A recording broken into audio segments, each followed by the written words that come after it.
Hello everyone, आपका स्वागत है एलके स्टडी में। मित्रों, चलते हैं अपने सेशन की ओर। चलिए देखते हैं साथियों देखिए, कक्षा 10 गणित वास्तविक संख्या का 1.2 का प्रश्न नंबर 3 है। मित्रों, यह भी वेरी वेरी इंपॉर्टेंट है। साथियों, मैं आपको क्रैश कोर्स पढ़ा रहा हूं, इसीलिए सभी क्वेश्चन मैं इसमें सम्मिलित नहीं करूंगा। जो क्वेश्चन भी आए हैं वही बता रहा हूं मैं। साथियों देख लीजिए, इसमें से एक क्वेश्चन हम आपको बता देते हैं और सभी क्वेश्चन उसी टाइप का बना लीजिएगा। समझ गए बात साथियों? तो पहला क्वेश्चन हम लेते हैं। तो सबसे पहले तो आप लिखिए साथियों हल। हल लिखना मत छोड़िएगा आप कभी भी। सबसे पहले लिखिए हल। मित्रों मेरे रसगुल्लो, हल लिखिए। देखिए पहला क्या चीज है, पहला पॉइंट 12, 15 और 21 है। इसका अभाज्य गुणनखंड कर लीजिए या गुणनखंड कर लीजिए। सीधा लिखिए गुणनखंड करने पर तो लिखेंगे हम गुणनखंड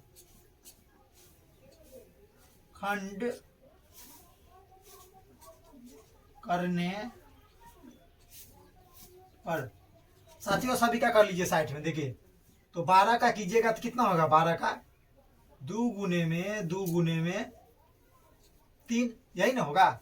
इससे ज्यादा हो सकता है। देखिए 2 का 2, 2 दूना 4, 4 तिया 12। फिर 15 है तो 15 का कीजिए, ये 3 से ही जाएगा तो 3 पचे 15। फिर कितना है, 21 है। ये भी 3 से जाएगा तो 3 सत्ते 21। साथियों लिख दीजिए सभी के सामने। देखिए सबसे पहले 12 का किए, सबसे पहले 12 है ना, तो लिखिए 2 गुने में 3, 4 तिया 12 हो गया। फिर है 15 तो 15 का 3 गुने में 5। फिर है 21 तो 21 का भी कितना हो जाएगा साथियों, 3 गुने में 7। अब निकालते हैं हम इसका। सबसे पहले एचसीएफ निकालते हैं साथियों। तो हम लिखेंगे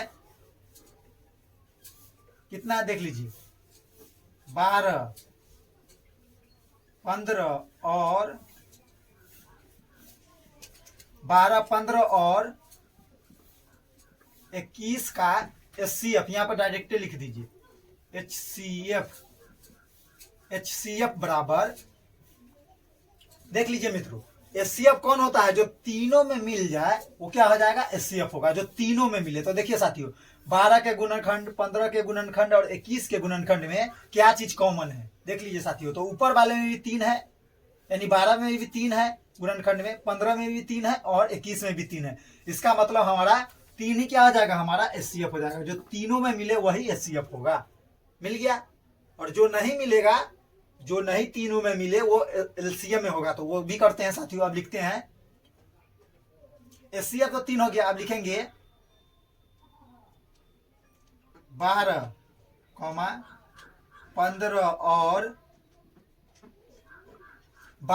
15 और 21 का एचसीएफ। एचसीएफ तो हो ही गया है, तो एलसीएम लिखिए। एलसीएम बराबर, तो देखिए मित्रों एलसीएम कैसे ढूंढेंगे। तो सबसे पहले देख लीजिए, जो छोटा संख्या हो पहले उसको लिख लीजिए। तो देखिए पहले 2 है, 2 है, सभी में नहीं मिल रहा है तो दोनों 2 लिख दीजिए। तो 2 गुने में 2। फिर देख लीजिए मित्रों 3 तो तीनों में मिल रहा है, तो 3 को 3 के बदले में 1 को 3 लिखाएगा। 3 गुने में, उसके बाद क्या, कौन सा संख्या बचा साथियों, 5 और फिर 7। सभी को गुना कर दीजिए, वही हमारा क्या आ जाएगा, एलसीएम आ जाएगा। तो मित्रों गुना करके देख लीजिए। देखिए 2 का 2, 2 दूना 4, 4 तिया 12, 12 पंचे 60 और 60 में आप 7 से गुना कीजिएगा तो 420 होगा। 0 7 छक 42 यानी 420। यही क्या आ गया हमारा मित्रों, एलसीएम आ गया। यानी एलसीएम 420 आ गया और एचसीएफ 3 आ गया। मित्रों एक बार फिर से देख लीजिए हल है ना। 12, 15 और 21 का गुणनखंड करने पर 12, 15 और 21 दिया हुआ है ना। क्वेश्चन देख लीजिए क्या कर रहा था, अभाज्य गुणनखंड विधि द्वारा, अभाज्य गुणनखंड विधि द्वारा ना, अभाज्य गुणनखंड विधि द्वारा निम्नलिखित पूर्णांकों के एचसीएफ ज्ञात कीजिए। यहां पर लिख सकते हैं आप अभाज्य गुणनखंड करने पर, लिख सकते हैं आप अभाज्य गुणनखंड करने पर, लिख दीजिए अभाज्य गुणनखंड करने पर। हो गया सबका, आ गया आंसर साथियों। देख लीजिए कितना झांसी। देख लीजिए क्या कहा था, अभाज्य गुणनखंड विधि द्वारा निम्नलिखित पूर्णांकों के एचसीएफ और एलसीएम ज्ञात कीजिए। बन गया। देखिए लेते हैं मित्रों, इसका अगला भाग भी हम देख ही लेते हैं।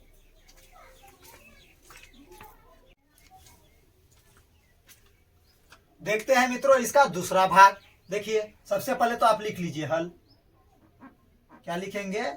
हल लिखना ना छोड़िएगा साथियों। क्या चीज है? 17, 23 और 29 सभी का अभाज्य गुणनखंड कर लीजिए मित्रों। तो 17 का करिएगा तो क्या होगा? 17 ही होगा। 23 का कीजिएगा तो कितना? 23 होगा। 29 का कीजिएगा तो 29 हो जाएगा मित्रों। अब देख लीजिए, कुछ नहीं तो इसके साथ एक छुपा है ना मित्रों। 17 गुने में 1, 23 गुने में 1, 29 गुने में 1 अभाज्य गुणनखंड विधि द्वारा कहता है साथियों। अभाज्य संख्या एक नहीं होता है, इसलिए अपने दिमाग में लगाना कि 17 गुने में 1 तो है, कुछ नहीं तो क्या चीज है? 1 है। तो हम लिखेंगे कितना? 17, 23 और 17,23 और 29 का HCF बराबर कितना जाएगा मित्रों? 1 हो जाएगा। कुछ नहीं मिला तो 1 मिला साथियों। अब फिर एलसीएम निकालेंगे तो 17,23 और 29 का एलसीएम बराबर तो क्या चीज है साथियों? 17 गुने में 23 गुने में 29 मित्रों, इसको गुना कीजिएगा तो 11,339 आ जाएगा। अब करके देख लीजिएगा, 17 गुने में 23 और गुने में 29 कर लीजिएगा और इसका एलसीएम आ जाएगा 11,339 आ जाएगा मित्रों। यही इसका क्या चीज है साथियों? आंसर है। यानी एचसीएफ 17, 23 और 29 का एचसीएफ 1, 17, 23 और 29 का एलसीएम बराबर 11,339। अब इसका अगला पार्ट भी देख ही लेते हैं मित्रों।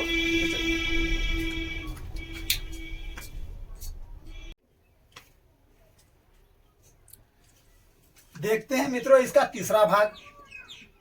तो तीसरा भाग क्या है साथियों? देख लीजिए कितना है? 8। हल लिख लीजिएगा सबसे पहले। 8, 9 और कितना है साथियों? 25 है। सभी का अभाज्य गुणनखंड कर लीजिए। 8 का कीजिएगा तो कितना होगा साथियों? 2 गुने में 2 होगा। देखिए यहाँ 8 का करेंगे तो 2 से लगाइएगा तो 4 होगा, फिर 2 से लगाइएगा तो 2 होगा और फिर 2 से लगाइएगा तो 1 होगा। तो देखिए 3 को 2 आया कि नहीं? तो लिख दिया हम यहाँ पे। फिर कितना है? 9 है। 9 का कीजिएगा तो कितना आ जाएगा मित्रों? 3 से जाएगा तो 3 तिहाई 9। तो इसको नहीं लिख सकते हम 3 गुने में 3। फिर कितना साथियों? 25 है। कितना है? 25 है। तो 25 का केवल हो जाएगा 5 गुने में 5। तो कर लीजिए यहाँ पे 25 का 25। अब देखिए साथियों, अब निकालेंगे इसका। पहले एचसीएफ निकालते हैं हम। कितना का? 8, 9 और 25 का HCF बराबर, देखिए साथियों तीनों में कौन मिल रहा है? तीनों में क्या चीज मिल रहा है साथियों? देख लीजिए एक बार जरा। तीनों में जो मिलेगा वही ना होगा मित्रों। जो तीनों में मिलेगा वही क्या होगा? हमारा HCF होगा। यानी 8, 9, 25 है। तो देखिए मित्रों कोई मिल रहा है क्या इसमें? इसमें 5 है, इसमें 3 है, इसमें तो जो कुछ नहीं मिलेगा मित्रों तो समझ लीजिएगा कि उसका HCF कितना है साथियों? 1 है। जब नहीं मिले कुछ तो समझ लीजिएगा कि उसका HCF कितना होगा? 1 होगा। अब इसका एलसीएम निकालते हैं। तो 8, 9 और 25 का एलसीएम बराबर, सभी लिख लीजिए मित्रों जितना संख्या है। 2 गुने में 2 गुने में 2, 2 गुने में 2 गुने में 2, फिर 3 गुने में 3 गुने में 5 गुने में 5 है साथियों। सभी से गुना करवा दीजिए और वही आंसर आ जाएगा हमारा एलसीएम। देखिए 2 का 2, 2 दूना 4, 4 दूना 8, 8 3 24, 24 तिया 72 होता है। और 72 देखें यहाँ मित्रों 2 का 2, 2 दूना 4, 4 दूना 8, 8 3 24, 24 दिया कितना आ जाएगा 72, और 72 में 5 से गुना कीजिएगा, 72 में 5 से गुना कीजिए, 5 दूना 10, 7 बचे 35, 35 1 36, 360 और 5 से गुना कर दीजिए, ये 0 6 पंचे 30, 5 दिया 15 3 18 यानी 1800। कितना आ गया मित्रों 1800। देखिए मित्रों कितना अच्छा से सॉल्व हो गया। देखिए 8 9 और 25 का अभाज्य गुणनखंड करेंगे तो 8 का होगा 2 गुने में 2 गुने में 2, 9 का कीजिएगा तो 3 गुने में 3, 25 का कीजिएगा तो 5 गुने में 5। अब निकालेंगे इसका एलसीएम, 8 9 और 25 का एलसीएम बराबर में 1। आप पहले बाद में भी निकाल सकते हैं एलसीएम, और एलसीएम कहीं भी लिख सकते हैं, आगे पीछे कर सकते हैं मित्रों। देखिए तो 8 9 और 25 का एलसीएम कितना हो गया 1, 8 9 और 25 का एलसीएम कितना हो गया मित्रों 1800। साथियों देखिए कितना अच्छा प्रश्न है, आपको सिर्फ सिलेक्टेड क्वेश्चन पढ़ाएंगे हम मित्रों जो एग्जाम में रहेगा, इसी टाइप का क्वेश्चन होता है। साथियों मिलेंगे अगले क्लास में, जब तक के लिए धन्यवाद।